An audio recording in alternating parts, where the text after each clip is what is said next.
Are you rethinking your purpose in life? Being centered in a strong spiritual connection is more important now than ever. Hi, I'm Bryn Blankinship, hypnotherapist, international instructor, and author. Each episode, along with Dr. Pat, I'll share my experiences with guiding spiritual regression clients into the afterlife and the soul lessons gained, prompting you to explore your own soul's journey and empowering you by shifting your perception of yourself and your place in this world. I want you to know that you're here by design, not by accident. You are not alone. You are loved. You are here on purpose, for a purpose. When you stand in your truth and fulfill your purpose, you support others in fulfilling theirs. If this intrigues you, stay tuned in as we explore. Hey, everybody. So today we're going to talk about why do souls choose challenging lifetimes and lessons from Earth's emotional classroom. Why do we have all these emotions? And what are we supposed to learn from that? We're going to be exploring why souls choose lifetimes, challenging lifetimes, revealing the spiritual lessons behind our toughest experiences, and then those opportunities for growth that are hidden in adversity. Because, there's a silver lining, there's a reason for it at a soul level, and how overcoming these tough experiences fosters transformation for the soul. It creates resilience and it keeps you and puts you in alignment with your highest purpose and your soul's purpose. So, if you think of Earth like grad school, it's a privilege to be part of the evolution of humanity by you being here. That's why we come, to be part of the evolution of humanity. And so, Earth being the emotional planet, often we get caught in the negative emotions, fear, shame, guilt, right? But we have positive emotions too, of joy, happiness, peace, love. Sometimes as humans, we tend to focus on the negatives. And we're learning to manage our emotions to be in touch with our highest self, our soul, at our highest level. So, are all lifetimes challenging? Well, if it wasn't for the challenges, what would be the point in coming, right? Why would you be here? Think of it like that. And then within a lifetime, you have moments of challenge, but some lifetimes are more difficult than others. And we know that. We know that when we choose them. So let's get into it. Let's talk about this. You've walked many paths before you came to Earth. You've walked many paths here on Earth through your various incarnations. And these challenges are opportunities that are brought to the soul through the soul's choice so that you can become a sovereign soul. So, what is a sovereign soul? A sovereign soul is a soul living in authenticity that is self-regulated, and where they have clarity. Maybe they once followed, but now they lead with clarity. There's balance. So where they may have been carried by others, now they're choosing balance instead, and they're also letting others stand on their own so that they're not carrying others. Speaking your truth. Learning to speak your truth from times where you once feared speaking truth. But now your voice is your key to freedom. Accepting responsibility for your life and trusting and relying on that inner authority. You don't need someone to tell you right from wrong. You know, and you know it from an internal place. You also don't need someone to tell you how to live your life. You know what you want, and you find a way to achieve that. So that is what these experiences are leading us to. In these lessons on Earth's classroom, we are working through themes as a soul. So we've had many incarnations working on different aspects of that experience. And it's not about punishment. It's not that. It's a chance to rebalance and a chance to liberate the soul from those restraints. limitless soul. So, being on this emotional planet teaches us resilience, compassion for others, towards others. And I just want to mention, too, something we've talked about before about Earth's energy. Earth is a mirroring planet. Earth is absorbing the energy here. So when we're giving off positive, Earth absorbs that. When we give off negative, Earth absorbs that. And we're working in partnership, mind, body, spirit, and with the planet and the energy that we bring in here. So when we come to Earth, advanced souls take on the challenge to be part of humanity, the shift in humanity, and they're here to support others as well. So you living your purpose is helping someone else live theirs. So think of it like this: even the villain teaches us something, right? Teaches us something about ourselves. And we wouldn't have learned that message, that lesson, had there not been someone, a soul, to take on that role. So each incarnation is a challenge, an opportunity for growth, and it's a chance to choose differently from our other incarnations. We can manage our emotions instead of reacting off of others, which puts us outside of ourselves. We can come to a place of love and compassion. We can come from our authentic self in a loving way instead of just feeling like we're constantly reacting off of other people and other experiences. And it's a way to maintain peace in the midst of chaos. So, having faith in the divine design helps us to have faith in ourselves. All right. That is why we're here: trusting, learning, discerning. So, examples of lessons, like what are soul lessons?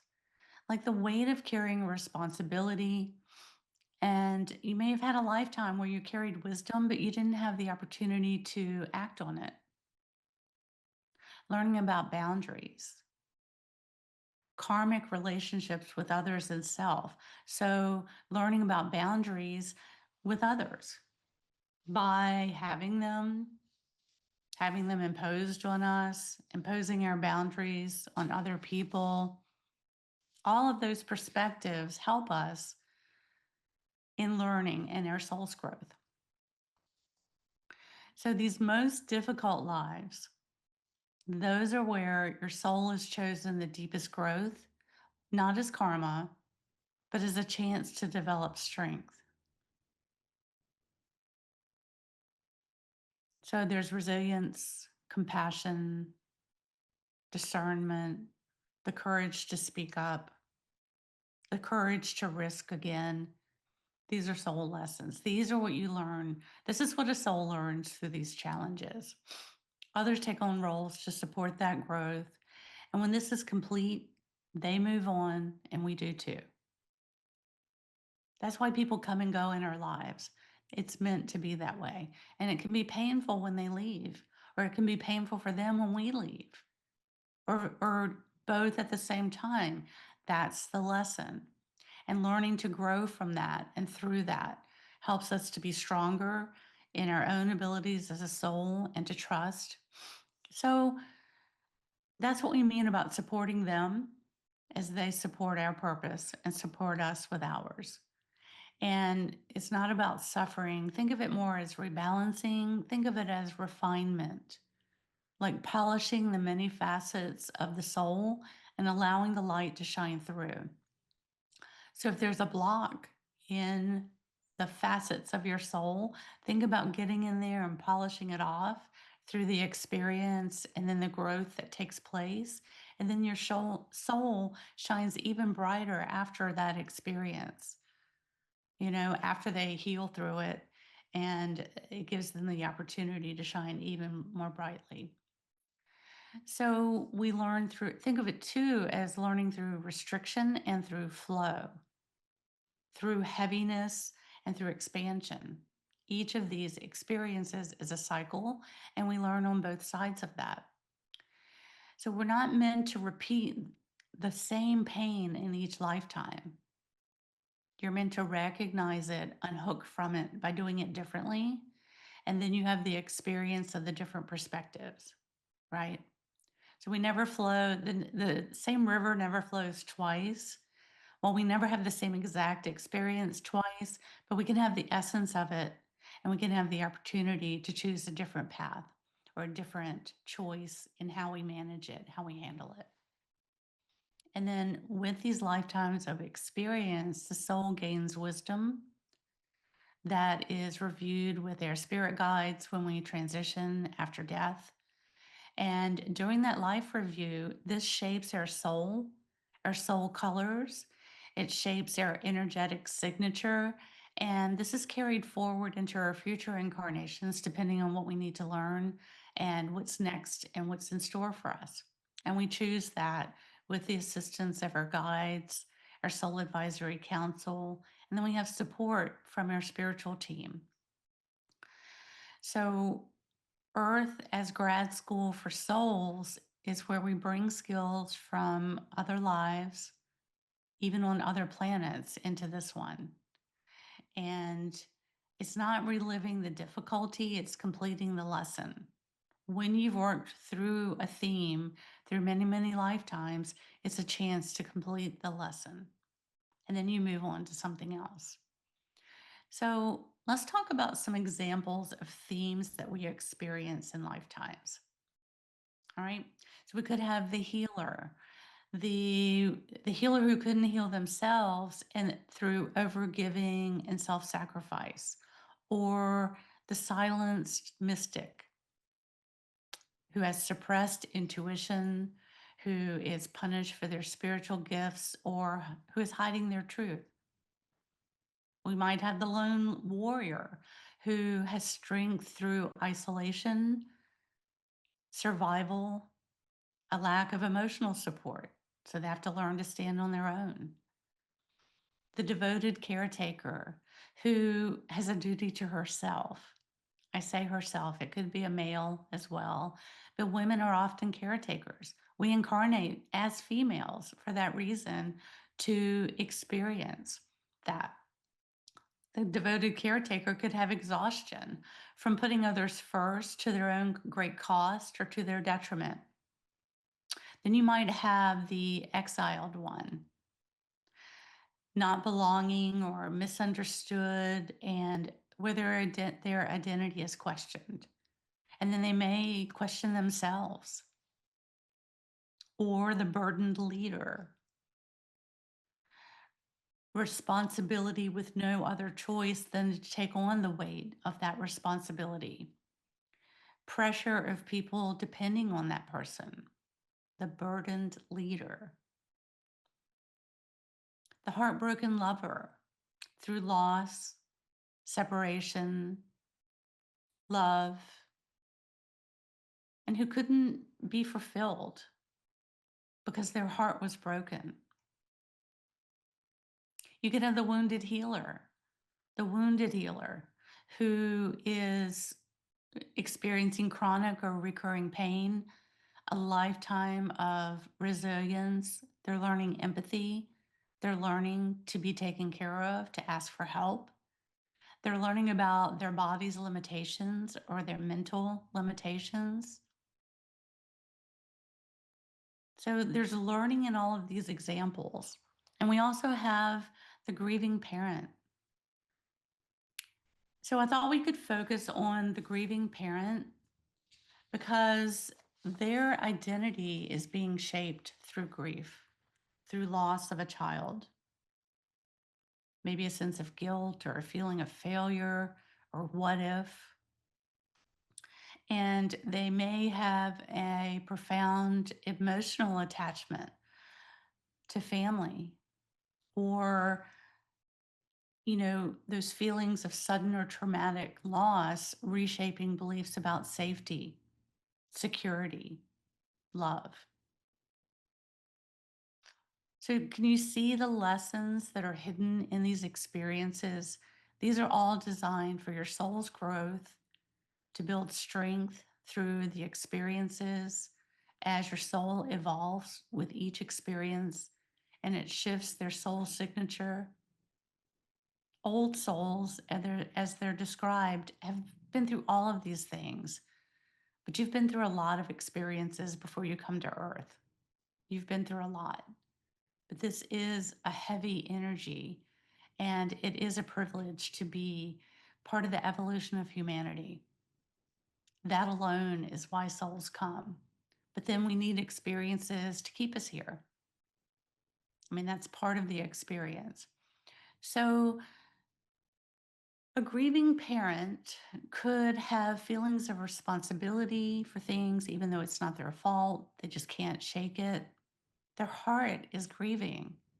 There's a hole there, and nothing can really fill that hole, but they have to make their way through it, right? There are other kids, they have a partner, they are still here for a purpose. Sometimes part of that purpose is to get through their own healing and then to help others through their experience because this person has been through it themselves. And they may be emotionally closed off, vowing never to let this happen. I will never let this happen again. And then that can carry over into a future lifetime. So, some of the patterns from a life as a grieving parent that could create a karmic pattern that would carry over into a future life could create a fear of losing loved ones, overprotectiveness, anxiety, or being vulnerable, fear of being vulnerable. They could develop a really strong nurturing capacity having experienced this.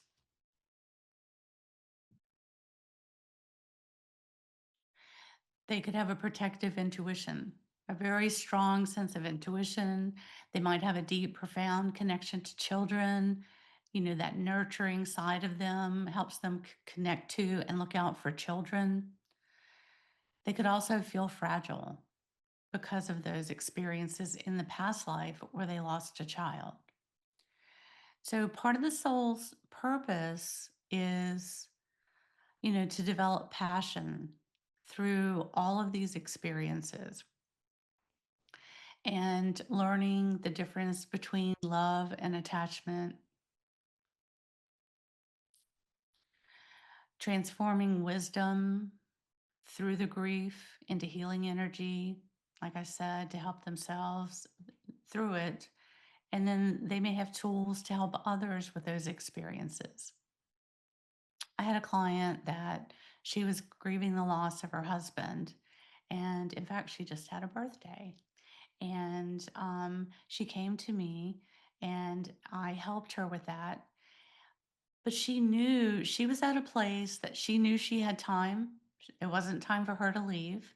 And she wanted to use that to coach others, like a grief coach. And so she went on to do that. And what she doesn't realize is that that helped me when years later I had to deal with my husband leaving before me, and just everything that I had to work through. And I really leaned on that experience of working with her and just remembering her resilience, you know, just the way she looked at things and other people in my life, other clients that I've had, the way they looked at things when they were suffering that loss of that love, that deep and profound love. And when you can get through that, then they can still come through and connect. They can bring through their humor because you can hear it because the grief is not there. The same with children. The soul of the child continues on and can come back and connect with that parent, with that loved one. And hopefully that loved one can get to a place where they can feel the love that their child has for them and they're not overcome with so much grief that they can't feel the love and feel the joy and the beautiful moments that they had with their child, right? Because we get caught up in the negatives. And all of these things carry over into future lifetimes until we can work through it. and then we're done with it, there's a sense of completion. So, understanding the limits of control, that could be something that we're learning in a lifetime. And then accepting those things that are beyond our control. That comes through grief, that comes through other circumstances, that comes through loss. There are just some things that are beyond our control, and we're meant to experience that as souls. So, if you had a lifetime of grief as the grieving parent, what would be the balancing lifetime to that? Something that's like a joyful, creative one that balances out a lifetime by having a life of abundance and creation and not experiencing loss. So there's not that fear, and a successful nurturing and a love that thrives without loss. You could have a life as a giver without guarding against loss. You could have love without fear of bracing for pain. If you've been through pain, then you would you could block yourself through those experiences. We all know people that are closed off that way or that just don't want to take another risk. They're just closed off, their heart is shut down. And an opposing lifetime would be the opposite feeling of that and not limiting themselves out of fear of loss. A natural, safe, expansive attachment, a natural, expansive rather than a heaviness and a closed offness, right? And then trusting in the cycle of life and the many cycles of life that are beginnings that bring transformation through transitions and ending a soul embodied in joy rather than grief. So when we're embodied in grief, that heaviness is the opposite of a soul embodied in joy and light and buoyancy and happiness. And so, not all lifetimes are challenging that way.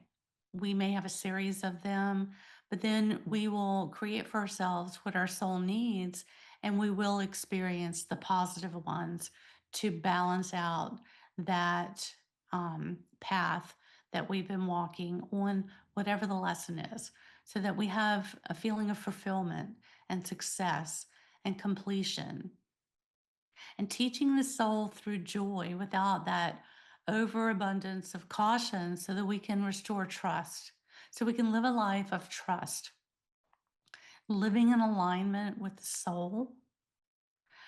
soul's purpose. So there's a natural flow that moves through us. We feel it within us and we don't feel restricted. We don't feel heavy. We don't feel that loss. So that would be the opposing, balancing lifetime to a lifetime of grieving. And we have all of these different experiences within us that we've experienced. And then what we carry forward are the pieces that we're still working with. That's why some things are done, they're completed. We don't need to relive every lifetime. Been there, done that, completed it, finished that course, got your master's in that, and then you're moving on to the next level, to the next theme and series of lifetimes that you're working through. And so, as we're moving through the different archetypes, I want you to think about the healer who couldn't heal themselves, or the silenced mystic, the wounded healer, the silenced mystic, the lone warrior, the devoted caretaker, the exiled one, the burdened leader, the heartbroken lover, the grieving parent. And these are just a few of many. I was just trying to identify some of the client sessions and things that I've worked with. This is just a few of many. But as you're reflecting back on today's show, which one of these archetypes is more active in you right now. This is a clue to the theme that your soul is working on. This is what you're working with. So just think about that. And I want to thank you. Thank you for tuning in to the Afterlife Teacher. I'm Bryn Blankinship. Soul Lessons bringing you full circle. And you can follow me on Facebook, Instagram, LinkedIn at Bryn Blankinship Author. And sign up for my newsletter at brynblankinship.com. And you can also take hypnosis certification and take the Hypnotic Pathway to Purpose. In 2026, we have upcoming trainings. And I just want to thank you for being here. And you are here by design, not by accident. It's not random that you're here. You're here on purpose, for a purpose. All souls are part of that divine plan. You've been listening to Afterlife Teacher, Soul Lessons bringing you full circle with Bryn Blankinship and Dr. Pat.